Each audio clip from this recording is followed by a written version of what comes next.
31% तो है। हाँ जी सर करेंगे लगा लीजिए पीछे ठीक है ओके आगे है ये तो ये रजिस्ट्रेशन वाला में सर यहाँ बेनिफिशियरी तो बिठाया हुआ है जिनको नमस्कार जी नमस्कार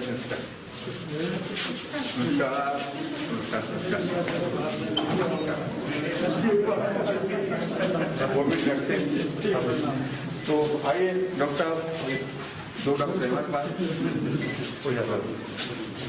सर बताएं आउटसोर्सिंग पर क्या करेंगे रजिस्टर करेंगे इसको खोलना सर मैं वही कर रहा हूँ जी सर ट्रेन को स्टेशन होने दे रहा हूँ सर ठीक है भाई चले आगे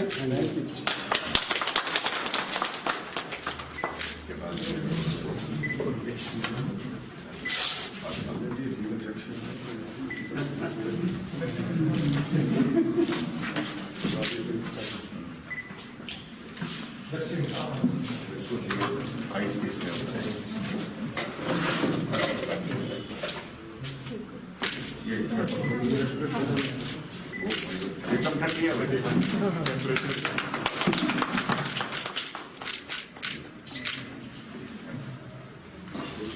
ठीक है ये बेनिफिशियरी क्या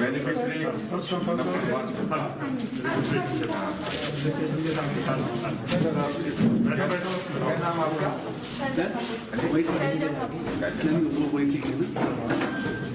बैठे बैठे आपके आराम से ठीक है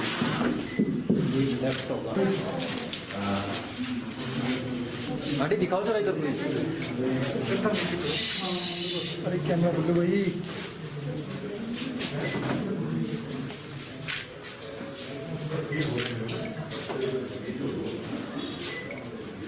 दूसरे वाले को बुला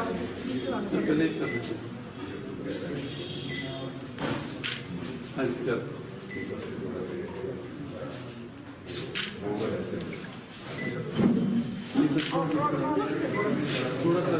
ऐसे घूमे सर थोड़ा सा मेरे तरफ पीट करो आप हाँ यस ठीक है हो गया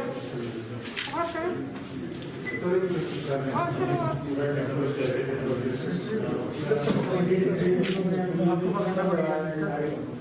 सिस्टर हो गया चलिए दूसरा भाई आपको फर्स्ट वैक्सीन ये हो गया ठीक है शुभकामनाएं आपको कोविड हुआ तो नहीं था ना आपको नहीं हुआ अब होगा नहीं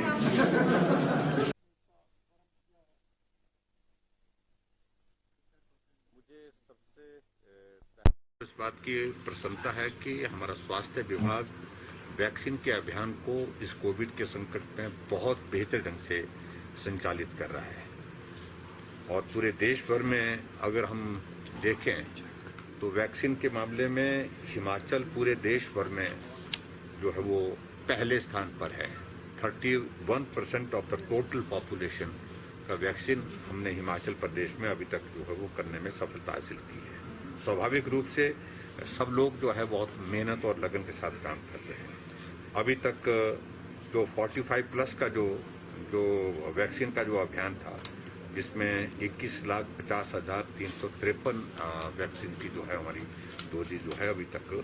लग चुकी है। और दूसरा आज मुझे इस बात की भी प्रसन्नता है कि जो आदरणीय प्रधानमंत्री जी ने तय किया कि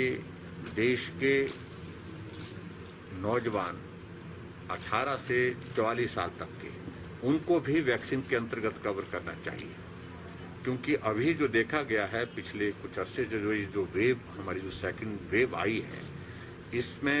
जो वायरस का इम्पैक्ट नई जनरेशन पर बहुत ज्यादा देखने को मिला है। बड़ी संख्या में नौजवान संक्रमित हुए, बच्चे भी संक्रमित हुए और बहुत संख्या में दुखद मृत्यु भी नौजवानों की हुई है। ऐसी सूरत में पार्टी ने हमारे केंद्र के नेतृत्व ने ये तय किया कि इस अभियान को हमको आगे बढ़ाना चाहिए और नई जनरेशन जो संक्रमण के इसमें आ रही है तो उनको बचाने के लिए इस संक्रमण से हमको प्रयत्न करना चाहिए, प्रयास करना चाहिए। उस दृष्टि से एक निर्णय जो किया है उसके लिए मुझे आज प्रसन्नता है कि हिमाचल प्रदेश में भी आज 18 से 44 साल की आयु के सभी नौजवानों के लिए फेज्ड मैनर में जो हमने प्लान किया है उसमें वैक्सीन की शुरुआत आज यहाँ से शुरू की है और उसमें 17 तारीख आज, 17 के बाद 20 और उसके बाद 24 और उसके बाद 27 और उसके बाद 31 तारीख तक जो है इस महीने की जो है ये हमने ये सेशन जो है इसके वैक्सीन के प्लान किए हैं। और मुझे ये बताते हुए भी प्रसन्नता है कि हर एक दिन में जो है वो ये जो हम डेट्स मैंने बताई 213 टोटल जो है हमारी वैक्सीन की जो साइट्स रहेंगी पूरे देश भर में और जिसमें एक साइट पर 100 वैक्सीन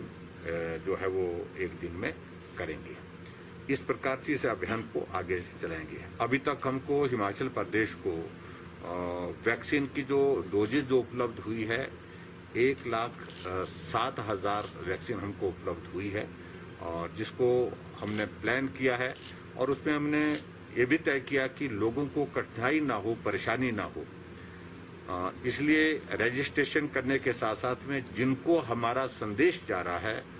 और किस जगह उनको वैक्सीन करना है तो उस साइट पर उनको आने के लिए जो है वो संदेश जब जाता है, मैसेज आता है, उसके बाद फिर उस तरह से हम इस वैक्सीन को आगे बढ़ा रहे हैं।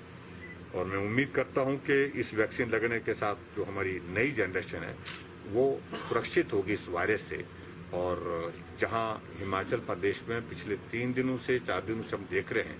कि लगभग जो हमारे जो एक्टिव केस जो आ रहे हैं, एक्टिव केस से ज़्यादा हमारा रिकवरी रेट भी देखने को आया है कि वो भी बढ़ता जा रहा है। दुखद हमारे लिए यही है कि फैटलिटी रेट अभी तक भी ज़्यादा है, वो थोड़ा चिंता का विषय है। उन सारी चीज़ों को लेकर के हम एग्जामिन कर रहे हैं, उन सारी चीज़ों को लेकर के हम कहाँ ये जो है वो कमी छूट रही है, कहाँ ये मुश्किल आ रही है इस प्रकार की, उसके लिए हम लोग लगे हुए हैं। और हिमाचल प्रदेश में मुझे इस बात को भी लेकर के कहना है कि व्यवस्थाओं से संबंधित किसी प्रकार की जिसको हॉस्पिटल में एडमिट करने की आवश्यकता है, हॉस्पिटल में एडमिट करने के लिए बेड उपलब्ध है। दूसरे प्रदेशों की तुलना में मैं कह सकता हूं कि हिमाचल में वो स्थिति है कि बेड के साथ साथ में जिसको ऑक्सीजन की जरूरत पड़ रही है उसको ऑक्सीजन और जिसको वेंटिलेटर की जरूरत पड़ रही है उसको वेंटिलेटर की सुविधा भी हम हिमाचल प्रदेश में उपलब्ध कराने की कोशिश कर रहे हैं। कठिन दौर है, हम इस बात से सहमत हैं, लेकिन फिर भी उसके बावजूद मैं उम्मीद करता हूं इस दौर को भी हम निश्चित रूप से पार करेंगे। और ये कोविड का ये सेकंड फेज जो है वो अभी जहां हिमाचल प्रदेश में पीक की ओर हमको लग रहा है पहुंचने की स्थिति में दिख रहा है आजकल, ये बहुत जल्दी उसके बाद नीचे भी आएगा, ऐसा मैं उम्मीद करता हूं।